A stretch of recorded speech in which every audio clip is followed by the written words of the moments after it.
আমার পরান্দার বন্ধুত্ব খুব হিট, আমার মিঠুনদার বন্ধুত্ব খুব হিট।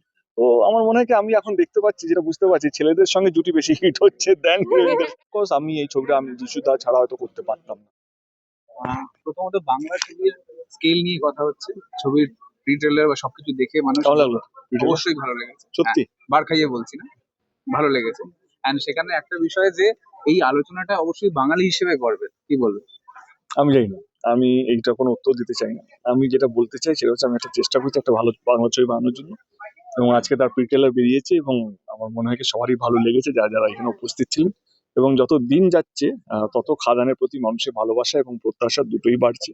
এবং শুধু কলকাতায় নয়, গ্রাম বাংলা জুড়ে, পুরো বাংলা জুড়ে একটা খাদানের একটা আমেজ তৈরি হচ্ছে, যেটা আমারও মনে হয়েছিল কিছুদিন আগে কেমন হবে, কিন্তু যত দিন যাচ্ছে তত যেভাবে মানুষের ভালোবাসা, যেভাবে মানুষের উল্লাস বাড়ছে ছবিটাকে নিয়ে। তো আমরা টিম খাদান হিসেবে প্রচন্ড এক্সাইটেড এবং প্রচন্ড কনফিডেন্ট। আরেকটা বিষয়, একটা বন্ধুত্ব নিয়ে আলোচনা হচ্ছে, সেটা হলো যে একসময় যেমন দুই পৃথিবীতে জিৎ দেব নিয়ে হয়েছে, বা যিশু আর দেবের বন্ধুত্ব, সেটা রিলিজের আগে থেকেই আলোচনায় আছে সোশ্যাল আমার মিডিয়ায়। সবারই সঙ্গে, দেখো আমার, তুমি এখন শুধু বলছো, আমার পরান্দার বন্ধুত্ব খুব হিট, আমার মিঠুনদার বন্ধুত্ব খুব হিট। তো আমার মনে হয় কি আমি এখন দেখতে পাচ্ছি, যেটা বুঝতে পারছি, ছেলেদের সঙ্গে জুটি বেশি হিট হচ্ছে দেন হিরোইনদের সাথে। আহ, এটা ঠিকই, এবারে ঠিকই ধরেছো, বাট প্রত্যেকটা ছবিটা একটা আলাদা একটা রিকোয়ারমেন্ট থাকে। এন্ড অফকোর্স আমি এই ছবিটা আমি যিশুদা ছাড়া হয়তো করতে পারতাম না। যেটা আমি যিশুদাকে বলেওছি যে মানে যিশুদা এখন প্রচন্ড ব্যস্ত। বম্বের ছবি, হিন্দি ছবি আছে, সাউথের ছবি আছে। আমি খুব proud of, I am very proud of him কে একটা বাঙালি ছেলে, বাঙালি হিরো যাকে আমি চিনি, যে নিজের দাদার মতো। এবং আমার আর যিশুদা বন্ধুত্ব ইজ লাইক সিরিয়াস ভালো বন্ধুত্ব, ন্যাকামোর জন্য না, যেটা ক্যামেরার সামনে বলানোর জন্য না। আমরা এমনি খুব ভালো বন্ধু।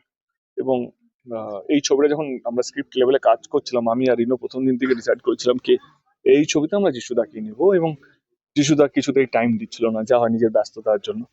শুনলাম যিশুদা কলকাতা এসছে, আমি সোজা গিয়ে তুলে নিয়ে এসে বাড়িতে শোনালাম, ওনার গল্পটা ভীষণ ভালো লাগলো। তারপরে যা হয় বাকিটা তো সবাই জানি, ছবিটা হলো। তো এটাই বলবো কি যিশুদার সঙ্গে বন্ডিং খুব ভালো, সেই জন্য ওই সহজ ব্যাপারটা তোমরা পর্দায় দেখতে পাচ্ছ। এবং ওই কোথাও মনে হচ্ছে না কি আমরা অ্যাক্টিং করছি। ওই মানে একটা ডেফিনেটলি একটা কেমিস্ট্রি খুব ইম্পর্টেন্ট, মানে বিহাইন্ড দ্য ক্যামেরা তোমাদের তোমাদের যদি বন্ধুত্ব যদি ভালো হয়, সেটা কিন্তু আমি বিশ্বাস করি সেটা রিফ্লেক্ট করে। দর্শকরা কেজিএফ, সালার এইসব ছবি দেখে এমনিতেই অ্যাকশন দেখে ফেলেছে। সেখানে বাংলা ছবি এই স্কেলে দেখে মানুষের মধ্যে সেই একসময় প্রশ্ন আসে যে এর সাথে পারবে কি, ওর সাথে পারবে। দেব কি বলবে যে নিজের ছবির ক্ষেত্রে সে কি বলবে? সহজভাবে যদি উত্তর দিই, তুমি যতই রেস্টুরেন্টে খাও না কেন, বাড়িতে যদি মা যদি ভালো রান্না করে, তার তৃপ্তি আলাদা। তুমি সেটা কি কোনো বাইরের বিরিয়ানির সঙ্গে কম্পেয়ার করতে পারবে? তো এই যে ফ্যামিলির পরে অনেকদিন পর আবার অ্যাকশনে ব্যাক, এটা কি বলবে? কেমন লাগছে? তোমাদের কেমন লাগছে? আমি তো করতে, আমি তো খুব ভালোই লাগছে। আমার ভালো তো লেগেছে বলেই তো করেছি। ফাটিয়ে। সে কি বলি, কারণ আমি না কোথাও যেন খুব বেশি দিন থাকতে পারি না, মানে কমফোর্টেবল হয়ে গেলে সেখানে আমার নিজেরই সাফোকেশন হয়। একই টাইপের ছবি করে করে, মানে আমি বলছি না খারাপ, মানে সেই ছবিগুলো সব কটা ব্লকবাস্টার। আমি সাঁঝবাতি থেকে যদি শুরু করি এই জার্নিটা, আমার মনে হচ্ছিল কি দর্শকরা না, মানে একই টাইপের যদি করি, এটা আর বেশি দিন চলবে না। হয়তো খুব বেশি হলে আর 1 বছর চলবে। আমি যদি নিজেকে চেঞ্জ না করি এবং দর্শকদেরকে নতুন কিছু না দিই, তাহলে আহ, আমি এক্সটিংগুইশ হয়ে যাব। তো যখনই আমি কমফোর্টেবল হয়েছি, যখনই কথার কথা বলি, যদি একটা এক্সাম্পল নিই, আমার লাস্ট সো কল হার্ডকোর মাসালা ফিল্ম যদি হয়, তো সেটা রংবাজ সেই সময় সবচেয়ে বড় ব্লকবাস্টার ছিল। এখনো ও মধু গান বা সব জায়গায় চলে, বা কি করে তোকে বলবো, বা একটা গান আছে, অনেক সবকটা গান হিট। এবং সেই তারপরে আমি বুনোহাস, চাঁদের পার সাইন করি, কোথাও যেন মনে হচ্ছিল কি না আর না। তারপরে চ্যাম্প, ককপিট, কবির। তারপরে আমি শুরু করলাম সাঁঝবাতি দিয়ে একটা অন্য যাত্রা। মাঝখানে 2 বছর এমনি চলে গেল because of Covid and all. Last year প্রধান করার পর আমার মনে হয়েছিল কি আর নতুন কিছু করতে হবে। এবং খাদানটা আমরা 2-2.5 বছর ধরেই প্ল্যান করছিলাম, মানে লকডাউনের পর থেকে। কিন্তু বুঝতে পারছিলাম না কি কোন সময় করব, কোন সময়টা নিয়ে আসব, কি করব খাদানটাকে নিয়ে। আমার মনে হয়েছে কি যখন আমরা লাস্ট ইয়ার পুজোতে, আমার মনে হয়েছিল কি না, নেক্সট ইয়ার আমাকে খাদানকে নামাতেই হবে, কারণ অনেক বেশি একই টাইপের ছবি হয়ে যাচ্ছে আমার। আমার মনে হলো কি না, এবার টেস্ট পাল্টানো দরকার। এবং আমি রিনোকে বলি চলে go to the floor, and that's how খাদান শুরু হলো। এবং আমাদের আরেকটা ছবি অ্যানাউন্স ছিল, আমার আর অতনুদা, অভিজিৎ সেন তার ডিরেক্টর হওয়ার কথা ছিল। অতনুদাকে ফোন করি, আমরা বসি, কি অতনুদাকে বললাম কি দেখো আমাকে ছেড়ে দাও এই ক্রিসমাসটা, কারণ আমি না এটা করতে চাই। এবং অতনুদা 1 সেকেন্ডই হ্যাঁ বলে দিল, বললো কি না ঠিক আছে, তোমার যেটা ভালো লাগবে সেটাই তো তুমি করবে।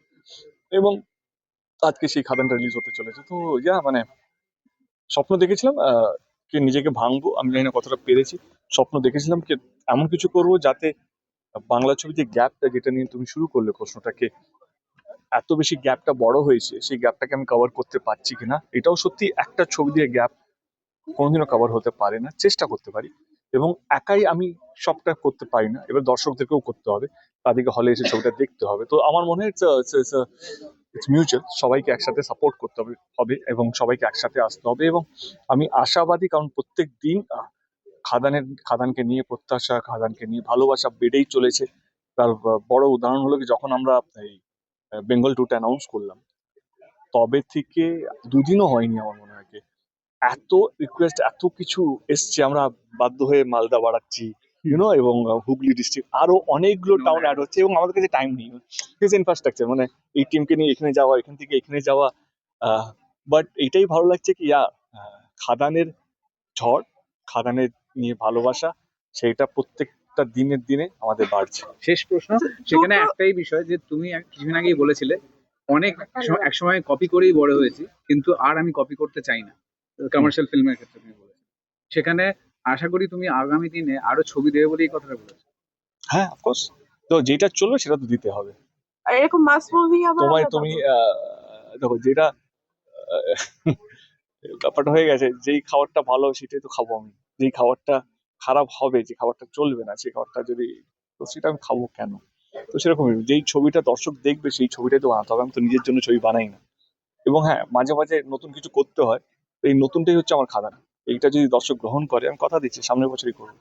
যে খাদানে তোমার ট্রান্সফরমেশনের জার্নিটা যদি একটু শর্টে অনেক কিছু, কারণ দুটো রূপ, মানে সত্যি করে বলো তো, এই দুটো ছেলেকে তুমি যদি আলাদা করো, তো মনে ট্রান্সফরমেশন দেখা যাচ্ছে না।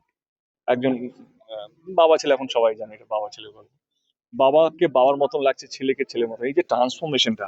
এবং আমাদের তো ওইটা নাকি দু দু বছর ধরে শুটিং হয়, আমাদেরকে তো আহ, 2 মাসের মধ্যে শুটিং শেষ করতে হয়। তো সেই জায়গা থেকে অফকোর্স আমার আহ, তার লুক, তার কস্টিউম, তার হাঁটা চলা, তার ভাষা, সেই অ্যাকসেন্ট, তার ডান্স, দুটো আলাদা ডান্স হবে, কিভাবে দুজন নাচবে, কিভাবে দুজন তাদের দুজনেই লাভ ইন্টারেস্ট আছে, তারা কিভাবে আহ, তাদের পার্টনারের সঙ্গে কথা বলবে। তো আমার মনে হচ্ছে কি এটা পুরোটাই আমি অন্তত ভেবেছিলাম কি এটাকে কিভাবে আলাদা করব, এবং চেষ্টা করেছি। এবং দর্শক যখন আস্তে আস্তে ছবিটা দেখবে, বা প্রিটেলেরও অনেকটা বোঝা যাচ্ছে।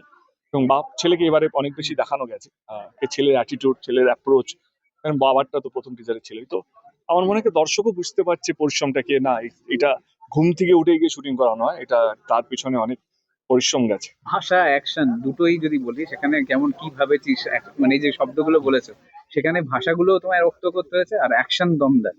ও কতটা এনজয় করেছো, নিজে কতটা এনজয় করেছো? সিয়াটেল এই ছবিটা না, আমি একটা জিনিসও, এটা যাতে না মনে হয় ছবিটা দেখার সময় কি ইস এটা কেন করলো, অ্যাকসেন্ট, ভাষা, অ্যাকশন, ডান্স, গান, মানে আমি দায়িত্ব নিয়ে বলছি, এখন দুটো গান কি হয়েছে না, এই কটা হ্যাঁ গান হ্যাঁ, দুটো দুটো হয়েছে তো। এই ছবিতে 9টা গান আছে, তোমার ফেভারিট কোনটা? সব কটা, তবু একটা। সব কটা।